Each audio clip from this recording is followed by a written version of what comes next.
Good morning, my name is Eric, Fleet Manager with Vineyard Professional Services. We're going to talk about the crawler systems today on how to check over the crawler before you start working and some of the functions of how to operate it. So we need to do a fluid check first, and the best way to do that is to come in and just turn the key to the start position, make sure the handle is all the way back, and then push it all the way forward. And we're not going to start the tractor, we just want to make sure we check the clutch fluid level, and that's right here. So this is a servo operated clutch, so it has a small motor inside here that uses the hydraulic oil from this reservoir to operate the clutch. This oil is special, and we keep it here at the shop in the yellow container, and it's really important that you use the correct oil for this.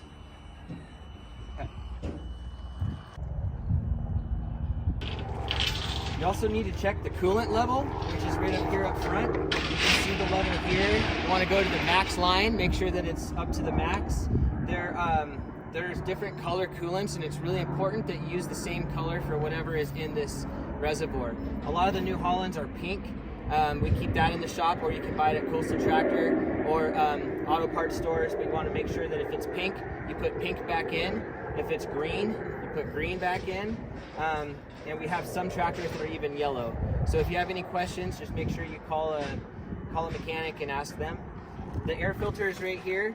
You want to make sure that, especially when it's summertime, dusty, mowing, that this gets blown out almost twice a day. So beginning of the shift and at the end of the shift, we pull the outer filter out, and we can blow that out from the inside out, and you put it back in. But we never take out the secondary filter, which is inside the main filter, only the big one. And then the last fluid to check, other than the engine oil, which is on the side of the tractor, is the brake oil, which is in the back. And that is also a special oil. It's different than what is up in here, and it's not hydraulic. It's a special brake fluid.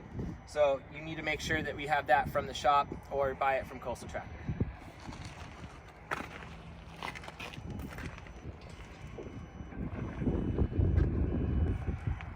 So in the controls of this tractor, this is your clutch. You want to make sure that when you're in operating mode that you just leave it there. You don't need to push it all the way forward, and you don't need to, you can feel it to where it stops and the tractor's moving, and that's good. And then to steer, you will steer it this way or this way, and you have steering brakes on the bottom. This is your hand throttle, your lights, emergency flashers. This is your parking brake. When you set the parking brake, push both feet down on the pedals and pull up on the orange handle. To release it, press this, release it down. So use your feet to help you release it.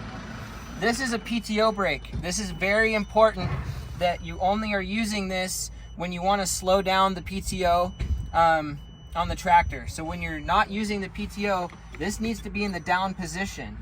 This is your engagement for starting the PTO when you engage the gear. So this under the seat is your PTO gear, and there's a safety switch there. If the PTO is engaged in that direction, the tractor will not start. So you want to make sure that you have this over and disengaged to start the tractor. If you want to use the PTO after the tractor is running, go ahead and engage that, and then slowly this will be in the up position when you want to engage the PTO. And then when you want to run the PTO, you put this back down. So you never want to be running the tractor with this in the up position. This should always be down. You have your forward and reverse here. You have your 4-speed transmission here. This has to be in neutral before you start. This one does not have a neutral. It can be in forward or reverse, it doesn't matter. But to start the tractor, you want to make sure that this shifter is in neutral and this one is in neutral. And this one just goes forward and goes back. And then in the middle is neutral. You have your levers here for remotes, as well as your draft control. And that beeping that you hear, you should have a key fob that Linda gave you, and you want to push it against this after you get this tractor started, and the beeping will stop, and it will also help to make sure that you're logged into the right piece of equipment. Okay, on the back of the tractor, this is your 3-point lift arms here. There's adjusters on each side, as well as an angle adjustment. These angle adjustments should always be equal. there's really rare cases where you need to set them off in an off angle, but in some cases you might have to, but usually they should just be straight. And these adjusters, it's really important that whatever implement you have, you don't have these so tight that the thing doesn't move. You want just a little bit of movement, but not so much that it's gonna slop and hit the tracks or move in the row. So these should always have some sort of anti-seize or grease on them so that they're easy to move. As you can see, there's grease points on these lift arms here, but these ones, if they start to get sticky, you gotta unscrew them a lot, put some grease on the threads, and then screw them back in. Here's your remote valves here. These are important just to have not been leaking severely. These look okay. The covers don't seem to last very long, but that is what it is. This is your free flow return to tank. So this is a no pressure return line that we mainly only use for the Clemens undervine cultivator. Over here, there's a couple more grease points to look at. One very important one is this one right here, which is your pivot assembly for the undercarriage. And then inside, right here, there is a grease zerk for the pedals. And as you can tell, that one's pretty dry and doesn't get checked a lot. So we need to make sure that we're greasing that daily as well. Coming up to the front, there is one more grease point that is also hard to get to, but you can get to it from the front, getting in underneath, and it's a pivot assembly right here for the front, and that one is very important to grease daily as well. Buenos días, mi nombre es Salvador, trabajo para la compañía de BPS de reparación de equipo. Vamos a hablar cómo chequear los fluidos de un tractor antes de comenzarlo. Tenemos aquí el fluido de las brecas. Ese lleva un aceite especial. Si necesitan de hablar aquí en el shop, aquí lo tenemos nosotros. Aquí tenemos el líquido del clutch. También este es un líquido especial. Aquí lo tenemos en el shop. Si algo está bajo del nivel, por favor avísenos y nosotros les podemos tener el aceite que llevan. Aquí tenemos el antifreeze. Aquí es el nivel. Aquí que miran es lo máximo. Este lleva un antifreeze rojo. Hay otros que llevan el antifreeze verde, otros amarillos. Mucho cuidado con el que tengan para que no lo vayan a mistear. Estén seguros de que le pongan el correcto. Aquí tenemos el filtro del aire. También en tiempo de calor, cuando andamos moliendo, recomendamos unas 2 veces sopletearlo al día. Quitarlo. El que tiene ahí adentro, ese por favor no lo muevan. Nada más y echarle aire de retiradito para no pegarle directamente el naso del aire, porque como son de papel lo podemos romper. Sopletear tu radiador, tenemos esta parte que la puedes hacer para afuera. Como miran, esto está muy sucio. Esto todo el tiempo se sopletea de aquí para acá. Lo mismo de aquí el radiador. Podemos ponerle el aire para sopletear para acá, ya con para afuera, y ya después ponerlo otra vez en su lugar. Los filtros de la cabina, también estos se quitan de aquí, se quitan y también se sopletean de adentro para afuera, para mantener que no le puchemos la tierra para adentro.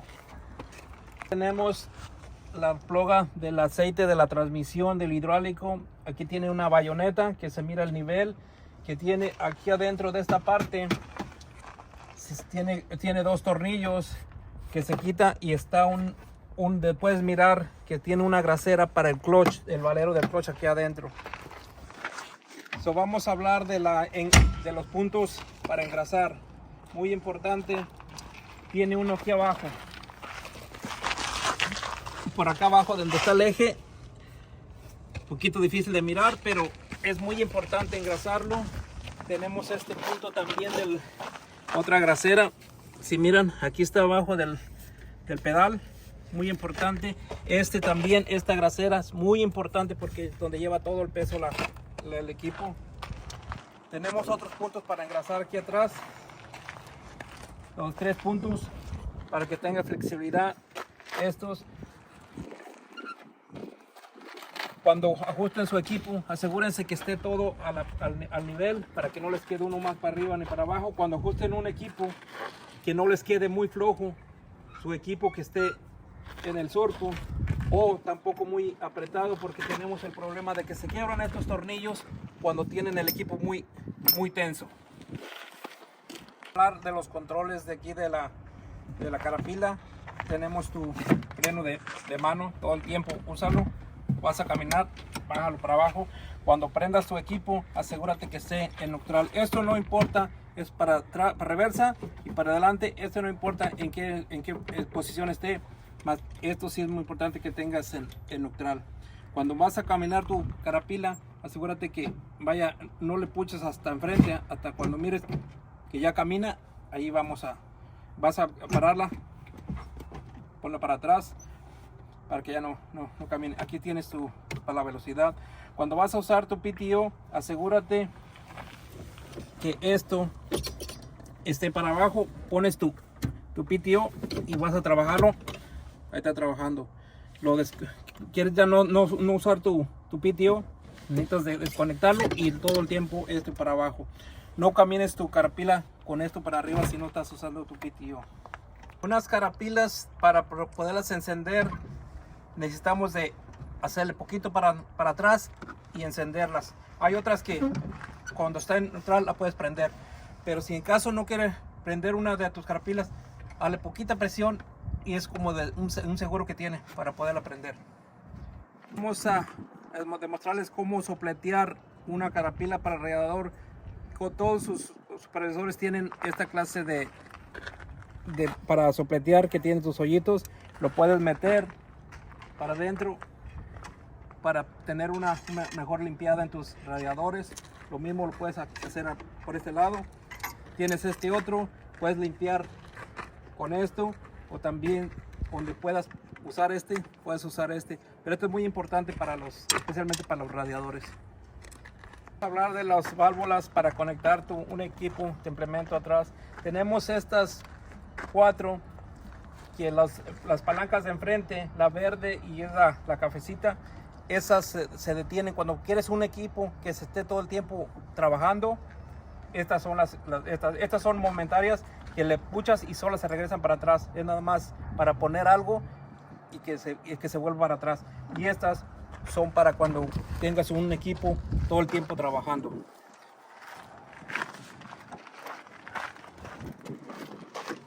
Que vienen siendo estas dos.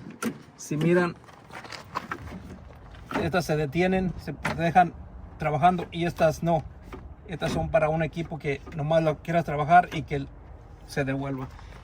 Ser muy seguros cuando conecten unas mangueras hidráulicas, que por favor tengan esto muy limpio, porque lo conectan y meten la tierra para adentro y tiene unos sellos adentro, unos que los dañan y empiezan a limpiar el aceite.